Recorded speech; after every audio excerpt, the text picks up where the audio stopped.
Okay, welcome everyone. I am Hlophe, a careers advisor from Career Service. It's actually such an honor to be hosting this event, considering I'm a humanities graduate myself. So remember, this is a conversation between us, all of us, and remember that the purpose of this event is to actually inspire you to carve out your own unique career journeys. It's also meant to give you a sense of what skills do you actually possess as a humanities student or a humanities graduate. So well done on being proactive, well done for actually owning your future. And before I introduce the panelists, I want to just give you a sense of how this event is going to go. I have some questions that I've prepared for them, and you at some point can pose your questions in the Q&A section that you can see on your screen. And yeah, so without further ado, one of our speakers is Rachel, and she is a speaker, a trainer, a facilitator, a coach, and an advisor, and she has an MSc in African Studies. Our second speaker is Saint, and he is a corporate communications and public affairs director for Nestle, East and Southern African region. And our third speaker is Senzo, who is an innovation director at DJ Murray Trust, and he has an honors in public policy and administration, so PPA. So my first question, which I would like Rachel to answer first, and then Saint, and then Senzo, is can you give us a brief account on your career journey? So what did you study? You know, what did you do in your undergrad, and how did you decide what it is that you're going to do for your postgrad? Because that's usually something us humanities students actually, you know, grapple with. And then what was that first job, and then the next job, etc. Over to you. Thank you so much. Thank you, Azola. Thank you for having me. Thank you, UCT, and thank you to all the other panelists. So I studied at UCT for my undergrad, which was in anthropology, media, and writing. I then did my honors in social anthropology, also at UCT. Then I'd started a practical anthropology master's, but got accepted to Oxford University. So I moved to the UK, back to the UK, to study a master's in African studies with a focus on anthropology. My first role was at Alan Gray Orbis Foundation, where I was a program officer focused on entrepreneurial development. I then got promoted to becoming program manager after that, and a year later, I moved to McKinsey & Company, where I was heading up the McKinsey Leadership Program. So I designed, implemented, and managed that program. Then after that, I went to my last role, which was at Yale University, where I was the head of Africa at the university. So that's the very summarized version of my trajectory. Okay, thank you very much. Saint, could you? Sure. Good afternoon, and thank you so much to Azola, the UCT team, for having us this afternoon. So I studied at Rhodes University. I did my undergrad there. It was a very eclectic undergrad. It's actually a Bachelor of Social Science, where it was a triple major in anthropology, organizational psychology, and the dramatic arts. I then decided to do my honors. It was really a passion-based decision in dramatic arts. I then moved on to UCT, having had a moment of realization of, okay, I might have different interests in terms of my career, and UCT and the media theory and practice masters was a very attractive offering in the market then. So I did my masters at UCT. My first job, quite interestingly, was in HR. So I was an HR administrator at a university, and it wasn't really what I wanted to pursue, to be quite honest. But I then figured, let me get into the job market, and then I'll work my way around, which is exactly what I did. So a few months in that role, put my hand up, there was a vacancy, and so started doing PR, communication, and sponsorship. So I was doing a dual role. I felt very exploited, to be quite honest. I was cheap labor then. And so I decided to leave. I didn't renew my contract. And that's when I went into the independent space. So moved into the trend space, and this is where I leveraged a lot of my anthropology background. There was a gap in the market for a young Black voice in trends, and so worked with the likes of Dion Chang, Flux Trends, worked with trendwatching.com, which is the biggest trend agency in the world. It's a relationship I still continue to have. I then moved on to Deloitte Professional Services, so had a consulting career, and then I moved on to Nestle, where I've had multiple roles. And yeah, so my current role now is still with Nestle. I'm still with the organization, and within there I've moved in innovation, communication, and business as well. So that's a brief, very summated background in terms of my career journey. Okay, thank you. Senzo.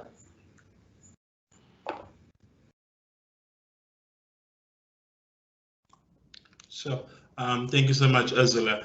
And afternoon, everyone. I think from my side, I think I share a similar life trajectory like many others. Is I came to UCT not even sure what degree I wanted to study. So that was the first hoop I had to skip. I remember during a week I had to pick during many majors. I did Bachelor of Social Science myself, and there were many majors in the Humanities Handbook, Politics and Public Policy and Administration, probably the two subjects that sounded familiar. At the time, Julius Malema was a thing in 2010 to 09, so I was like, maybe who knows, one day I'll be ANC League president. And then, so I did my undergrad in political science and public policy and administration. It was towards the end of my final year that I fell in love with public policy. I think the biggest reason for me there was the fact that it's not a specialized practice or profession or career journey. You can work across many topics, from education to health, from ECD to about plants and climate change. So I enjoyed the variety of topics in it. That's when I think even my academics began to pick up, at least in that major, leaving the other major and the other electives. I then went to do my honors in public policy, and my big focus there was in national health insurance. At the time, it was the biggest, one of the big conversations happening in the country around transforming our national health system. During my honors, family pressure, go and work, Senzo. I was not ready to work. I was lucky enough to get funding while I was doing my honors, which kind of said no to work. You have to continue doing your masters. I enrolled for my masters, which I only did for 1 year. Halfway through my first year of masters, this was 2015, I got a call from one of my colleagues who was in my honors class, who said, don't you want to come and help us in the city of Cape Town to prepare for the next local government elections? I think they were in 2015-16, around rethinking around service provisioning in the city of Cape Town, and more so in the Cape Flats. I was like, that's money. Masters is not money. I dropped out of my masters, which I will not recommend for anyone, and I went and worked for City of Cape Town for 6 months. In that process, because government is a big entity, there's a lot of, I felt like I was a cog in a wheel, and I wasn't really contributing. There was too much processing and admin. I submitted my letter of resignation, I think within 3 months. And then they said, stay for 1 more month. 1 more month was 1 more month. Up until I was like, guys, I have to leave. I'd rather go back home and head kettles. So I left in I left City of Cape Town. This is now June 2015, I think. And then a friend of mine told me about a job at DGMT to be one of their grant makers. So you manage a portfolio of grants, funding NGOs across the country. And I was like, cool. They pay better, they pay more. I was interested. So I joined DGMT in 2015. I've been with them since, occupying many roles, from being a manager for youth leadership units to becoming a partnership lead, where pretty much I work with the state to try more as a management consultant to help and augment their systems and policies for the betterment of the people, to my current role, which is innovation director, focusing on giving every children the benefit of ECD in South Africa. Thank you, Azora.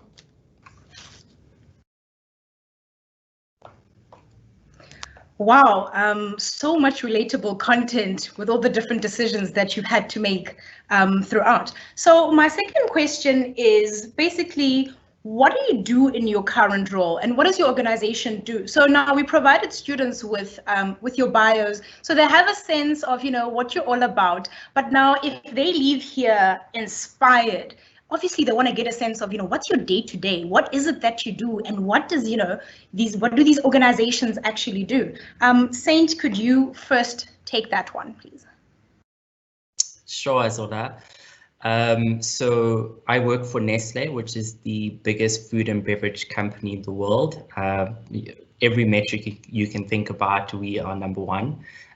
So it's a great privilege to work for a multinational organization. My role is Corporate Communications and Public Affairs Director. I think you've set the scene and you've introduced what it is that I do.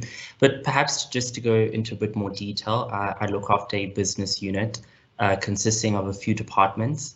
Those departments consisting of internal communications. So how do we make sure that our communication in the organization to our employees is of the best standard and content? One of the departments is also media relations. So how do we engage with the media? How do we make sure that we're telling our story, the company story, to the best of our ability, leveraging the media? I also look after the public affairs department, which is really around our relationship with different stakeholders and policymakers, decision makers. So how do we ensure that we are advancing the company narrative in the right spaces with the right stakeholders? Creating shared value. Other companies call it CSR, corporate social responsibility, or CSI. We call it creating shared value. So our approach is really fundamentally different. It's about how do we partner with the communities, more specifically in the areas that we operate, uplift the communities, because it's not only just about profit. We are a company, so of course profit is one of the key drivers. But in doing that, we also recognize that there's a bigger responsibility. Then there's PR. I think PR is quite self-explanatory, you know, positioning the company, positioning thought leaders within the company. And then there's also industry affairs. So how do we engage with industry? So those are the key departments. There's one or two. There's also corporate digital channels. So how do we make sure that we're communicating on the right channels, advancing the company narrative? So it's a big region that I support, 23 countries, so East and Southern Africa, including the Indian Ocean Islands. So if it weren't for COVID, I probably wouldn't have had the time to engage today. Lots of travel, lots of business decisions to be made as well. So my role goes just beyond the functional expertise. I'm the CEO whisperer, that's the running joke in the organization. So really helping the CEO make decisions, his public image, and also being the spokesperson for the company. So I could go on and on and on and on. As you can tell, I'm very passionate about what I do, but that's just an overall, you know, summation of the different areas in which my business unit supports the business, and that's key. You know, how do we support the business? Thanks, Azola. Okay. Rachel, over to you. What is it like being you? So when I left, so in 2015, I made a decision to resign from my role at Yale, which everybody thought was absolute madness, and move back to Zimbabwe after having been abroad for 15 years. And really what drove me to that decision was I felt quite a bit of guilt around the fact that I was gallivanting all over the world, doing work in leadership development, which was really my main thrust, whilst my own country seemed like it was burning to the ground. So I thought I would come back home and really return to my first passion, which is speaking, and being able to speak to audiences on various subject matter, but also coaching and leadership development. So I started my own consultancy. It's called Nyaradzo Leadership, and we've been around now for 5 years. So I head up Nyaradzo Leadership, but I'm also facilitating, training, speaking, coaching one-on-one and teams, advising. Over the last year or so, I think I've become more a speaker than anything else. I do a lot of keynote addresses around leadership development, courage, diversity. So anything to do with messy people stuff is where I am. And a lot of my work is based across the African continent. We work now with leaders from 47 African countries. And it's been quite a privilege to be part of so many important conversations for many organizations, many individuals across the continent. I work with not only corporates, but also, with people who are working in civil society and doing some really difficult work supporting their organizations and their societies and communities. Just this morning, I was speaking to a group of women who are councillors of municipalities across South Africa on managing burnout and stress, but I also do work with the Obama Foundation. I do quite a lot of work for them. I do a lot of work for L'Oreal, Danone, Eve program. So essentially I spend my time talking, researching and talking. That would be the summary. All right, thank you very much, Rachel. Senzo, over to you. Sure. So maybe to start, I'll start with the organization, then I can move to my department, which I manage.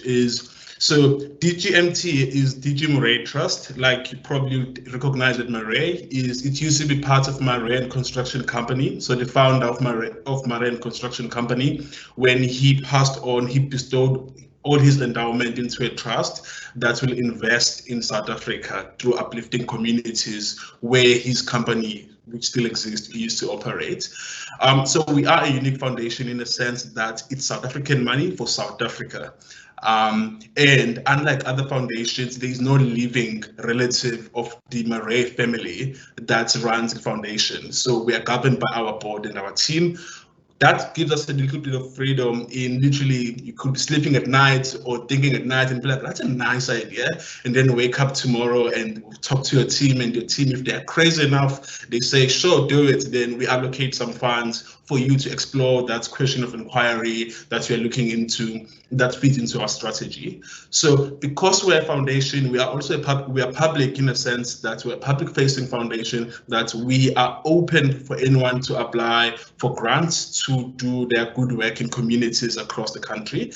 Our main focus is in investing in human capital development, and what that means is development comes in many forms. Other people focus on infrastructure, other people focus on the economy. We focus on people. We believe that if you build people's agency, resilience, abilities and capabilities, then they are able to contribute to all the other forms of development.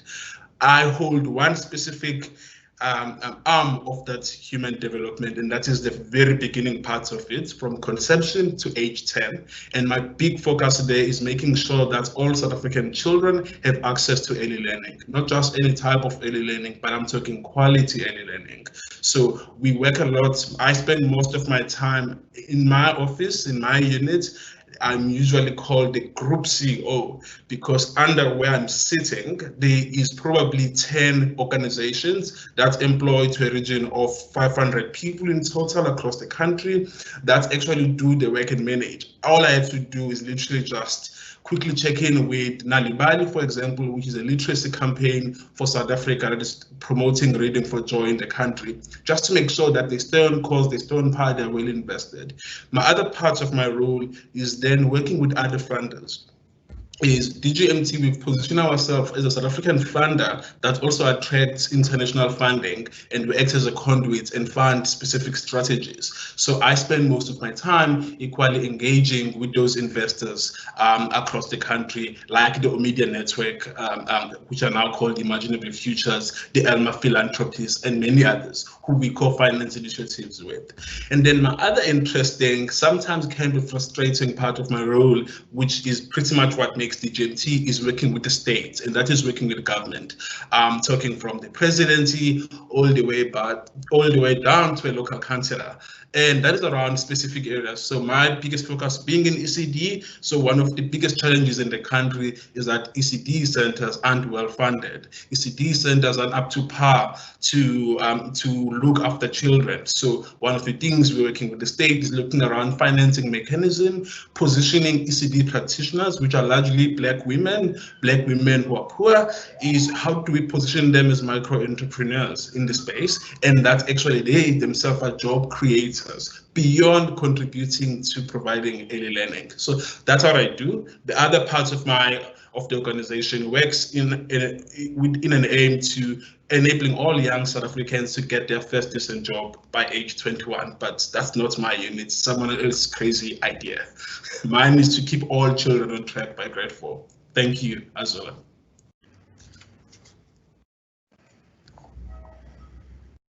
Wow, it seems like everybody's doing great, which is why I'm happy that we're moving to the next question, which is, why do you think humanities students or humanities graduates have a negative perception towards, their degree or their career prospects?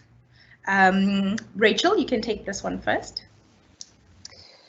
My sense is that there isn't always a clear path to what a humanities degree translates to. And I think some of that is because a lot of people, at least in my time, my experience was that in my field of study, a lot of the people around me became professors or academics of some sort of fashion. And so it was very difficult to imagine what it looked like on the outside world. And so I think just the lack of clarity around, so what do I do with this, becomes problematic. And also, of course, there tend to be no role models around what this could be. We didn't have conversations like this when I was at UCT. I never sat on a conversation such as this one to learn what people who had my degree had done with it before. And also, I think, in the absence of your own research, it's not always clear around the world what is possible. So, for example, I didn't know there was such a thing as corporate anthropology. I literally found that out a few years ago, and I was like, oh, wow. There is such a thing. There are anthropologists that are walking the halls of corporate. And I had never sort of framed myself as an anthropologist while I was in the corporate world. I was there doing leadership development work, but corporate anthropology is actually a thing. So I think it's the lack of language around what does it become that makes me feel that, it becomes then difficult to position yourself. And also, the humanities, because it is so quote unquote soft, I also think that we don't empower students to quote unquote do the hard thinking, right? So what does it mean to sell myself, for lack of a better word? What does it mean to be a valuable member of some sort of an organization? And I sit in an interview, what do I say about what I've studied and how it contributes? So that would be my sense, Azola. Senzo, do you share those sentiments, or what are your thoughts on this question? Sure. I certainly share Rachel's sentiments in many ways, but I also think to me, I see a humanities degree as the backbone, as the foundation for all things possible. Is because a humanities degree is so versatile, it offers you the wonder, the sense of wonder. It's democratized for you. You can go wander in the wild west and come up the other side looking completely different. And the other side for you could be leading an engineering company. It could be leading a bank. It could be leading a law firm. You don't have to worry about that. And I think, to me, that's one thing I enjoy about a humanities degree. And when it comes to your career path, and I think what's important is people realizing their own passion. Honestly, I am turning 30 soon enough, and tasked with a significant responsibility. But I can tell you now, I still don't know what I'll be doing in 5 years' time. I had no idea 2 years ago I'll be an innovation director focusing on ECD. 2 years ago, I was working in renewable energy. I was working in employment creation for the country. I wasn't working in early learning. 2 years earlier, I was working in youth development. There I was supporting young people in communities who were doing amazing things as game changers. 2 years earlier, I was doing an honors in national health insurance, and I thought I was going to go and work for DOH. So I guess and I'm able to transfer the skills and knowledge I acquired during my tenure at UCT across all of these fields. And I think people should move beyond a degree to really what is their contribution to society? How can they market and sell that to the rest of the world so that they can add value? Thanks, Azola. Thank you very much. That is like wealth of knowledge. Saint, what are your thoughts on this? I fully agree and concur with both the views shared by my fellow panelists, and I think in the interest of time, I'm not going to belabor the point. Maybe a build would be specifically around, I think, the branding of, humanities. I think it's a reflection of the world in which we live in, where hard skills are, degrees that were really in aid of, the third industrial revolution. I think that is part of the problem, and I think narratives are so pervasive. They're very, very entrenched, and so it's no surprise that people who are studying humanities themselves are almost, thinking, oh, this is, just to get a degree, and what I'll do with it, I don't quite know. And I think, to Senzo's point, the opportunities are endless with a humanities degree, and I think we're seeing a turn and a shift in terms of just perceptions around skills, around people's educational backgrounds.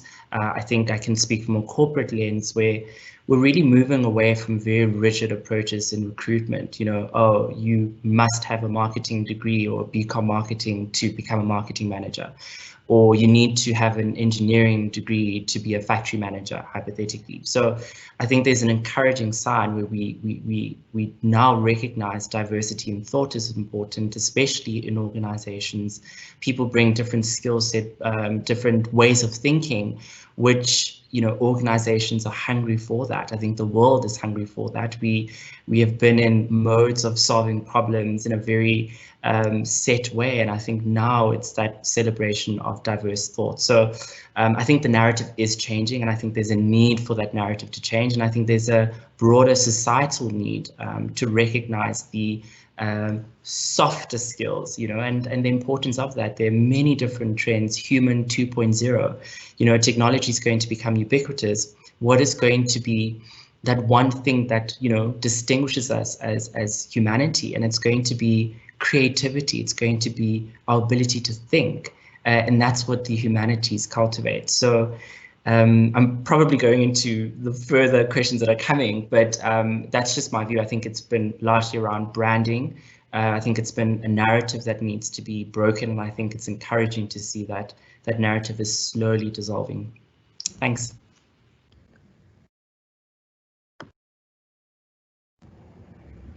Thank you so much for that, Saint. I actually want to come back to you, and so that we can unpack the skills thing a bit more. So we have an idea of what it is that you do. We have an idea of where it is that you sort of have a reach, and just building on what you've just touched on. What skills do you use, the hard skills and the soft skills? And I must say, it's actually quite impressive to know that we know people in big corporations who are able to say the narrative is changing, because that is exactly what we want to hear. So can you take us through that, please? Sure. I really was thinking, okay, I'm not on mute, thank goodness. I was thinking around the skills, just in preparation and, piecing my thoughts. And I actually referenced very small moments, but the profound impact that those have had on my career have been exactly that, profound. So as mentioned, I studied, I did an honors in dramatic arts. Again, it was a passion point of mine. I really didn't want the fact of, what are you going to do? Are you going to go into theatre to inhibit that? And we were doing dance history, and we were looking at a particular choreographer, and one of the key takeouts from that, which it was a learning, but again, I think this is going to demonstrate best, some of the skills that we use as humanities. It was around you cannot deconstruct ballet unless you've understood the fundamentals of ballet, right? Small statements, small learning, we're looking at this choreographer, but what a profound impact in terms of my thinking. So in organizations, in companies that I work for, I employ that very same principle, you know, let me first understand the basics of the organization before I go and undo and innovate and, you know, look at ways of doing things, because if you don't have that base knowledge. So I think what that demonstrates, just by example, is the ability to take very conceptual things and really think about how they then come to life in application. So that for me is something that I took from not only, you know, dramatic arts, but anthropology, English 1. Let me tell you about English 101. Probably one of the toughest courses in my career. And I was, you know, pretty strong academic performer. But English 101, coming straight out of high school, taught me to structure an argument, critical thinking, analysis, and I don't care where you end up, those are life skills. It's not even just for organizations. Those are life skills, and the ability to influence now, because I'm so strategic in how I put forth information. I think about the audience. So, I mean, those are the two examples that I thought about where very small and people would think, oh, English 101. I didn't major in English, but what I learned from English 101 is, you know, incredibly powerful and something that I still use. I'll then speak to dramatic arts. Again, I'm very conscious of time. I can talk a lot. This is what a communications director does. So being very conscious of time, but I'll quickly conclude with dramatic arts. So like Rachel, when I moved into the trend space and becoming an independent voice and, you know, finding a niche, I then started a speaking career. So I've also never fully believed that I would have one career. I believe in slash careers. I'm a very, you know, multi-dimensional, dynamic individual with many different interests. So the speaking part, you know, going on stage and containing the nerves and really treating the stage when I speak as my stage. Yeah, yeah.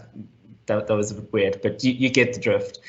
So small things, but I mean, I use those, and again, it's the ability to think and connect dots that I think my background in humanities has also differentiated me as the youngest executive, and sitting in, you know, in boardrooms and being confident to bring forth my voice, which is unique. It is different. I'm not a technical person, so said a lot. So thank you. Back to you, Azola. Thank you so much for that. So before I hand over to Rachel, can I just get a sense of, so answering still the same question, what has changed now that it's COVID-19? So you're going to just articulate the skills, hard skills, soft skills, and how has that changed your industry, your organization, and I guess the work that you do?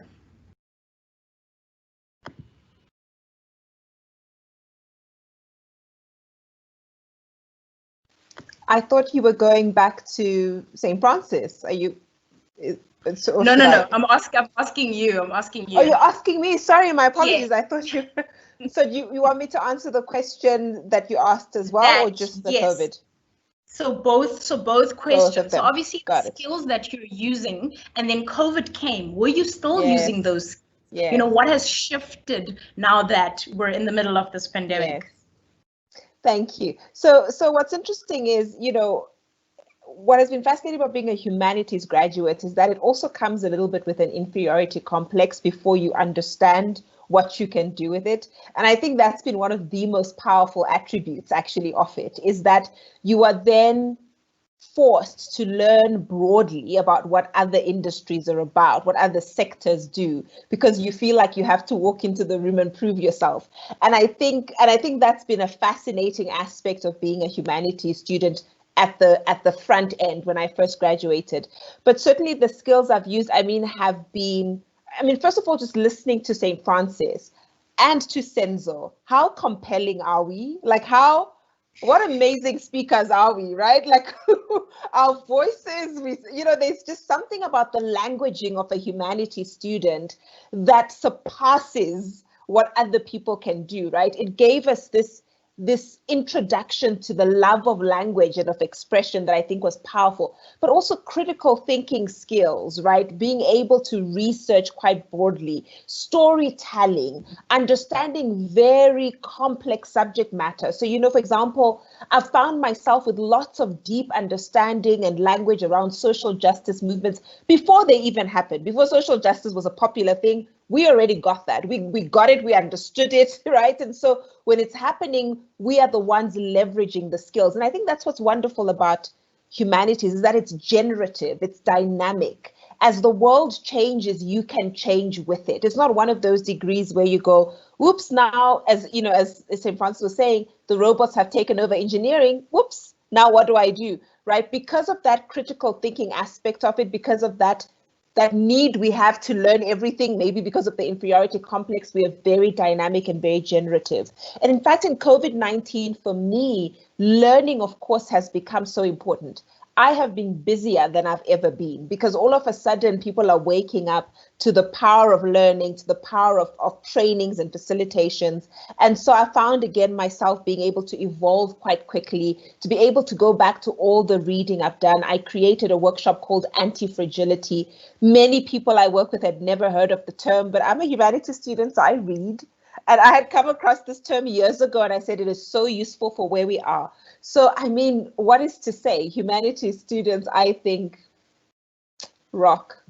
Thank you so much. Thank you so much for that. Senzo, tell us how, what skills it is that you use, and what has changed in the line of work that you nicely sort of explained to us. What is different now during COVID-19? Yeah, sure. Coming after Rachel, so I think my two colleagues have really spoken to I think even the question, the way the question for this webinar is framed, it's creating that sense of comparison, that the other is more important over the other. And I think that framing of the question itself is setting up for that type of a conversation, instead of moving outward and really focusing into what the world is offering us and the world is demanding of us. And the world does not demand degrees, it demands humans. Humans who can think, who can absorb information, convert information into action, and making decisions into deciding what action are you going to take, and in taking that action, what are the trade-offs you're making in making that decision. So, for example, I see that one of the students was asking a question earlier about education, Jessica, is, for example, education is so complex, right? Is you can either train teachers or build more schools or buy people uniforms or shoes or introduce food or introduce technology. Is someone has to make a decision. That decision is informed by research, by knowledge, by being curious. And I think when it comes to skills, what I think the key skills that stand out for me is one that is important is critical thinking, but I just think critical thinking, not for critical thinking's sake, in a way that you're always available to criticize. It's the cost benefit analysis, it's the trade-off, it's the game theory. We hear those terms in commerce when our friends talk about it. In the real world, is how it's applied, it's different. We're not asking you. In my work, I talk about probabilities. Is I cannot guarantee that all children will be on track by grade 4 in 2021, but would I have improved the odds, the probabilities, the likelihood of that happening? That's the language we're using. So to me, I think so those are the skills. So being able to literally convert information, and when I speak from the perspective of an employer now, where I've sat in so many interviews, I've lost count. In fact, there's nothing I hate in life like recruiting people into an organization.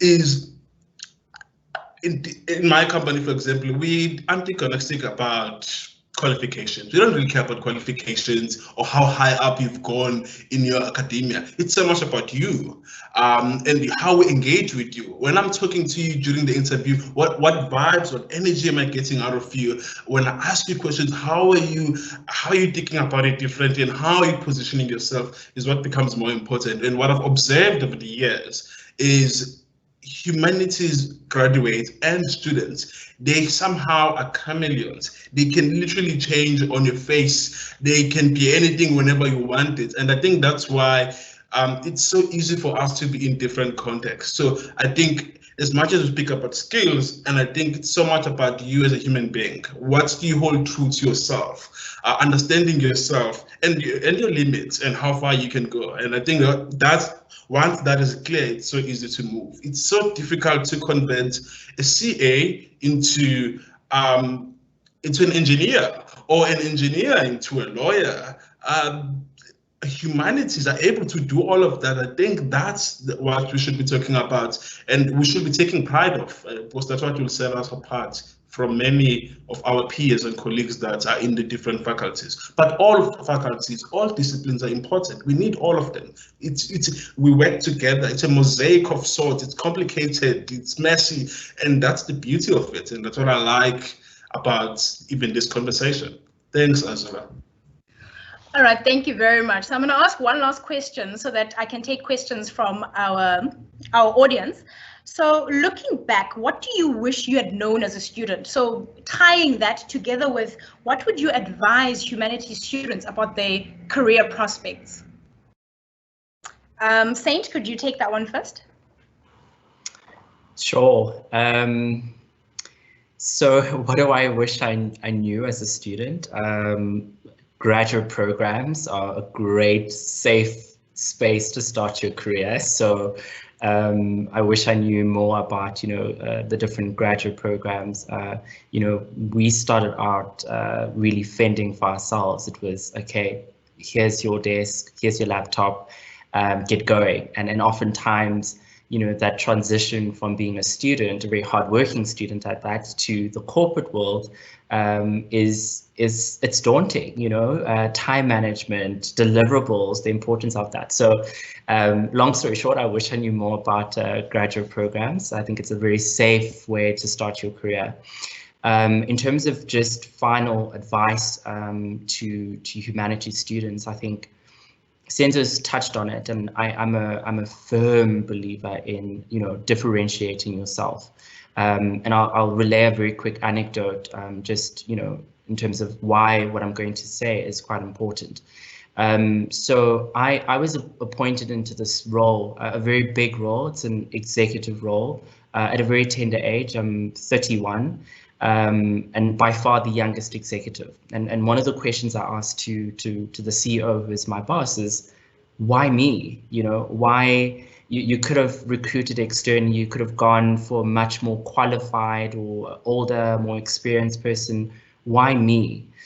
And he said, you have the ability, you've shown leadership, you have stood out, you always bring something different to the table.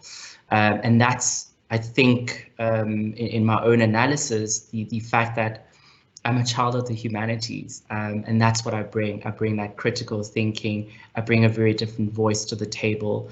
And as Senzo mentioned, I think a lot of what he said, well, I was just almost, going, amen, yes, give it to us, because it's so true. It's, once you get into the real world, I'm not saying that qualifications are not important. We wouldn't invest so much time, energy, resources financially, to get these degrees. I'm not by any means saying that, chuck it away and just go build your brand.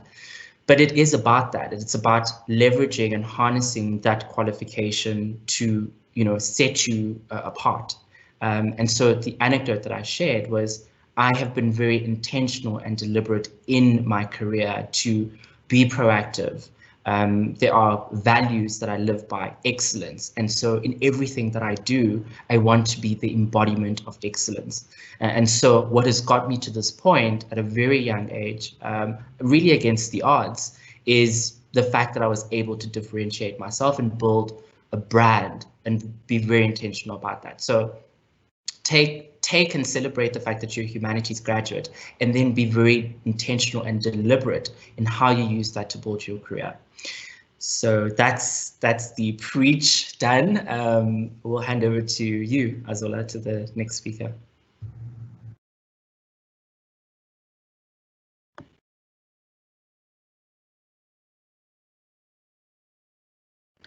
Okay, Senzo, what would you say? What would you add to that? I think Saint covered it really well, but I think if I go back when I was doing my undergrad, I wish someone told me to don't take yourself too seriously, that to calm down. I think that would be the first advice. I think I was too panicking in my final year, not knowing if I will be unemployed next year or employed. Am I doing honors, or what is it that I'm going to do? And also being asked at home by my friends in other degrees. So after this degree, I'm becoming a director general of a department or a mayor of the city, and not knowing. Because at that time I was not even belonging to any political party. I wish someone could have said, calm down. And unlike probably to Rachel's point earlier on, is I had the benefit of working with the career service at the time, and much of my credit is to Ingrid, who really helped me navigate what was really becoming murky waters, world of unknown, etc. And I think the second advice for me, I wish I had known while I was doing my degree, is building social capital and networks. And that is by tapping into unknown waters. That include taking the audacity to type an email to someone you don't know, just because you're like, you know what, I like Saint to inspire me. I don't know who you are. Literally typing that email and say, hi Saint, I'm an undergrad, equally like your qualification, blah, blah, blah, blah, blah. You don't have to pay me. I stay in and around where you work. I'd like just to come and assist you in any way possible to learn. If Saint is really impressed by you, you have a reference beyond just your soccer coach from high school. That is going to build your resume, because all of us have qualifications. What set us apart is, on top of your qualification, what else did you do? I paid too much credit to my extramural activities I did at UCT, was involved in student governance, in student politics. I was involved in Shoko, in REG, in Obunye, in Student Assemble, running SFC operations. All of that kind of put me everywhere. And I think all of those skills, when I was putting my CV up front, and that's what I look for even now when I see new undergraduate, is so outside your degree and living a good life, what else did you do? And my advice to you is do as much as you can, but don't forget, don't stay forever in school, don't repeat years, pass, and yeah, do better than I did academically. You can get a better mark. Thank you very much, Senzo. Thank you very much. Rachel was nodding throughout most of it. Rachel, do you share those sentiments? I absolutely do. And where I would differ slightly from what Senzo has said is, when I was at UCT, I didn't do any activities outside of academics. I had spent 3 years working to raise money for university. When I got to university, I was there to study. I was like, I'm not here to do social things. So I was so hungry for it that I did none of that.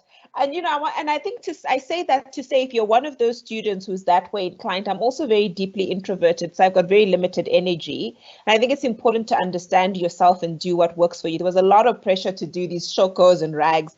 I didn't have energy for it. I wish I hadn't taken that as a disability on my part. I wish I had said, that's who I am and it's fine. I don't need to feel any smaller than the next person because of it. Because when I interviewed, and maybe Senzo wouldn't have taken me into his company, but all I had were good academics. I was like cum laude on all scholarships, and that was me. But I would say, what I wish I had known was, first of all, the potency of the degree and not to walk into a room feeling any less than the next person. I wish I had known the technicalities of interviews and how to actually seek jobs in a way that is intelligent, because a little bit in the beginning was just sort of, in the dark, trying to feel my way. I wish I had known you know, what it means, like was said, to reach out to people and to be bold about that. I wish I had done internships. I would hear other people doing internships and I was like, what is that? Not my interest. Again, I'm busy studying. So I wish I had actually done internships. And overall, I think my biggest wish is that I had taken some modules that challenged me mathematically, financially, sort of just get some numbers under the belt. I mean, numbers are not what I came to the earth to do, but ultimately it's useful to always, you know, understand, even if it's part of some conversations you are having with people who know more about that. Thanks, Azala. Thank you so much for that, Rachel. And I also want to latch onto that to tell our audience that to watch out on My Career, because we actually are planning on running a lot of programs for the job search process, interviews, CVs, and everything. But to move on to our student questions, I'm going to try and move as fast as I can. Maybe, Saint, I can ask you this. What is your go-to leadership style and, you know, dealing with difficult co-workers? Yeah, it's a fascinating question, and I don't think there's a formula in terms of how you go about it. And you know, the question is very much specific to your leadership style. So I'm very collaborative by nature, and I believe you know, to get the best out of people, you need to feel like you're in partnership or you work very closely together and there's good communication. So those are my leadership traits and you know, how I display leadership, how I embody leadership. Particularly with co-workers, you know, again, just because I'm collaborative does not mean that I call it courageous conversations, you know, to really address either a particular instance. So this happened, this is how I interpreted it. I just want to make sure, you know, was that the intention? So in that way, I'm still leveraging communication, which I think is important, but addressing the issue, which is also equally important. And I think when you phrase the question in that way, it's not, oh, you know, you are so bad and you are just terrible and you are not a team player. It's also addressing very specific instances and having the conversation, the courageous conversation, which is incredibly uncomfortable at times because I don't enjoy, you know, confrontation. But it's an important, you know, trait to be able to carry out. And so for me, it's about communication, it's collaboration, and I really want to get the best out of people. So for my team, my heads of departments, we have a fantastic relationship because when they win, I win. So that's always my focus. All right, thank you very much. Perhaps Rachel, you can take this. How do you market yourself as an anthropology major to different employers? I'm currently completing my master's in public health, but I'm an anthropology honors graduate. I feel like whenever I tell an employer that I'm an anthropology graduate, I just get these blank stares. So what would you sort of give this student? Any pearls of wisdom?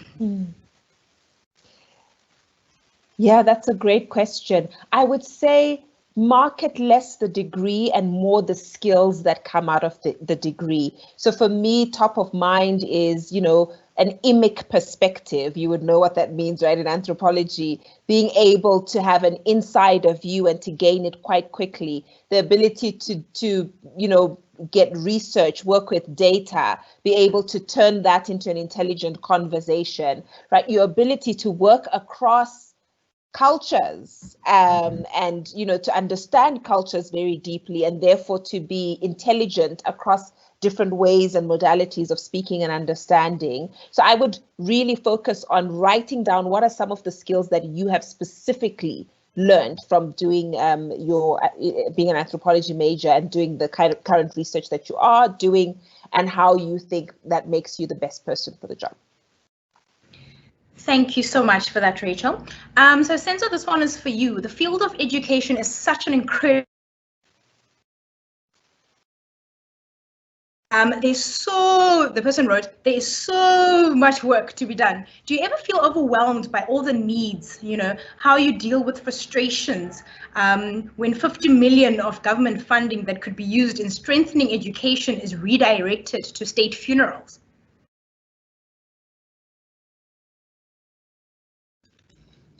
Sure. That was a mouthful question for me. So the responsibility is always a lot. The expression "heavy is the head that carries the crown."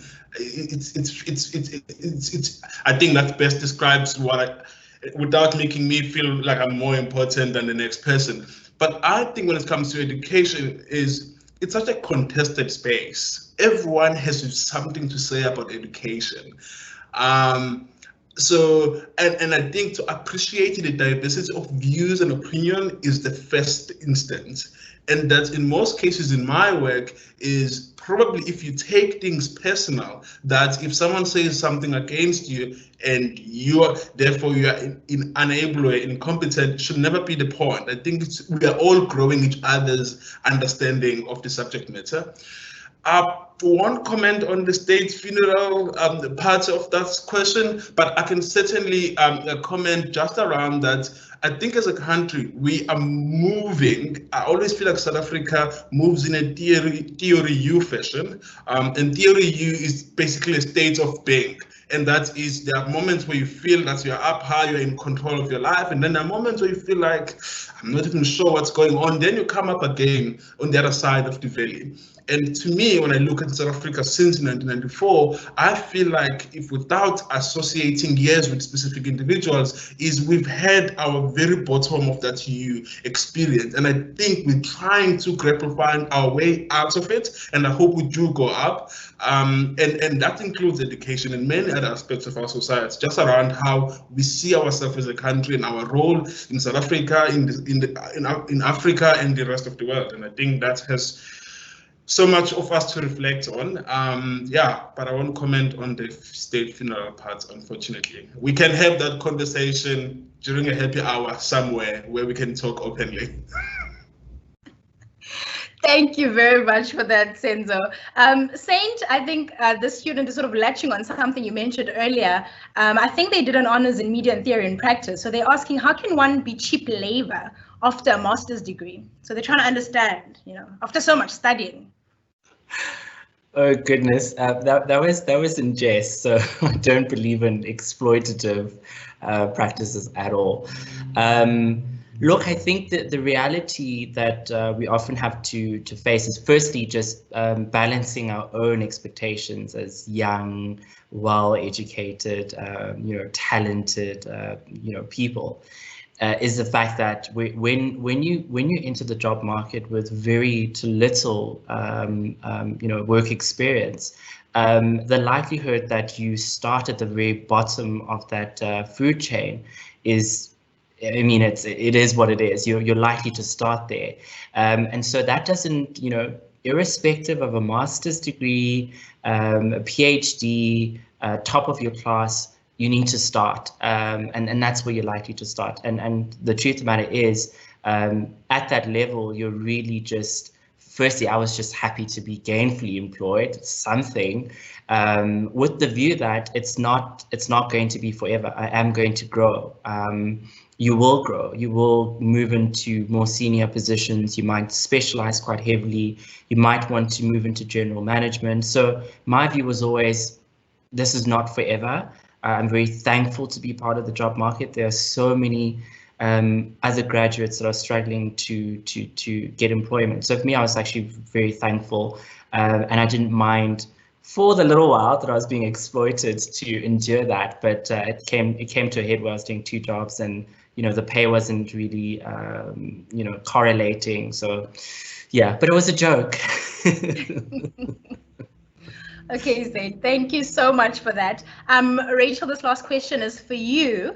Rachel, your career and education trajectory has been very consistent. They admit here that they've scoped your profile on LinkedIn, and they noticed that you didn't even take a gap year. So what they're really interested in knowing is, how do you keep so motivated? How have you managed to avoid burnout in such high performance environments? I really believe it's because I stay in my lane. I believe, my personal belief is that work is sacred, and I believe that part of your role in life is to find out what you came to the earth to do. And once you do, it motivates you, you know, in a superhuman way in many ways, right? So for me, I've always been clear about what work is for me and what work isn't for me. And I was saying actually this morning when I was speaking to the women that I was speaking to, is a part of what causes burnout is sometimes we're doing things we have no business doing. And just accepting that this might not be the place that I'm supposed to be in, and I deserve to have an environment where the energy I give out is received by positive energy that comes back to me in a space I'm allowed to be creative and to be innovative and to bring things to life. If you recognize that, then you'll only choose the work that you love. And I've only ever done work that I love, only ever. So so that's, you know, so I would say, again, don't be so deceived to believe that just because you're a humanities student, you don't have choices in the world. And if there's nothing that is echoing what you believe in, what you want to do, create it.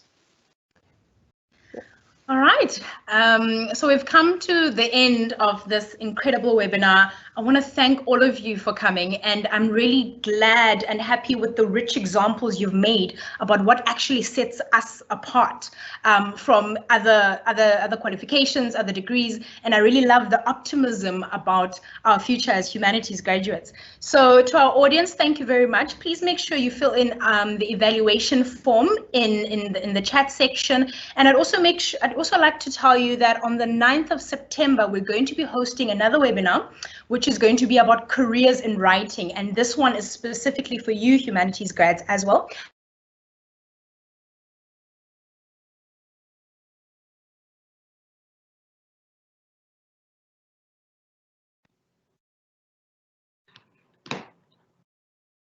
And then another, sorry, I looped out there. Thank you. And then the last one on the 7th of October will be my career in social justice. Otherwise, thank you very much for having us. I look forward to hosting you again for other events. And thank you so much again to our panelists for agreeing to spend time with us. Thanks. Thank you.